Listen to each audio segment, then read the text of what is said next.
সন্তানের সাফল্যের পেছনে থাকেন একজন মা। এক অনুষ্ঠানে অভিনেত্রী তাসরিয়া ফারিন অকপটে স্বীকার করলেন মায়ের সেই অবদানের কথা। জানালেন তার যা কিছু অর্জন সম্ভব সবকিছুর মূলে তার মা। বিস্তারিত জেনে নিব প্রতিবেদন থেকে। সম্প্রতি একটি অনুষ্ঠানে মাকে নিয়ে উপস্থিত হন তাসনিয়া ফারিন। সেখানে মায়ের অবদান বলতে গিয়ে আবেগী হয়ে ওঠেন অভিনেত্রী। জানান শৈশবের অজানা এক গল্প।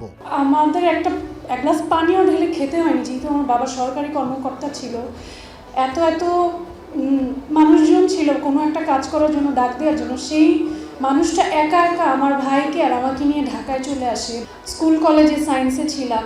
হোলি ক্রস থেকে পাশ করার পর আমি বলি যে না, আমি সায়েন্সে পড়তে চাই না, আমি বিবিএ পড়বো। তো আমি পরীক্ষা দেই, আমার জাহাঙ্গীরনগরে হয়, ঢাকা ভার্সিটিতে হয়, বিউপিতে হয়। আমি শুধু একবার বলেছি না, আমি পড়তে চাই না। আমি ঢাকা ভার্সিটিতে জার্নালিজম পেয়েছিলাম, আমি বলছি আমি এটা পড়বো না।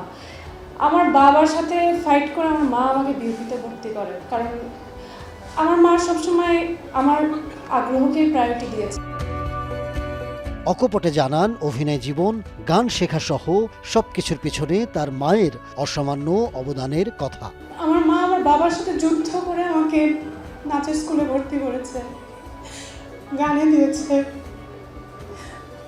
আমার পরীক্ষার মাঝখানে আমার কোনো কাজ আসলে আমার মা বাবার সাথে ফাইট করেছে যে না, তোমার মেয়ে পারবে, ভালো করবে, ওকে একটা সুযোগ দেওয়া উচিত। ও পড়াশোনায় যেভাবে মেনটেন করবে সেইভাবে ও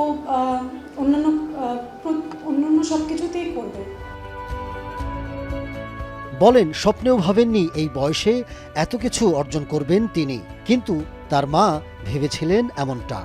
আমার আজকে অভিনয় জীবনের যাত্রা বলি বা গান শেখা সব কিছু, এগুলোর আসলে পেছনে আমার মার অবদান। আমার মা সবসময় আমার পাশে গাছের মতো ছিল, এখনও আছে, এবং আশা করি যে সবসময় এভাবেই থাকবে। এবং আমি চাই আমার মার মৃত্যুর আগে আমার মৃত্যু হোক, কারণ এটা আসলে আমি দেখতে চাই না। পৃথিবীর সকল মারা ভালো থাকুক এবং সবাইকে মা দিবসের শুভেচ্ছা।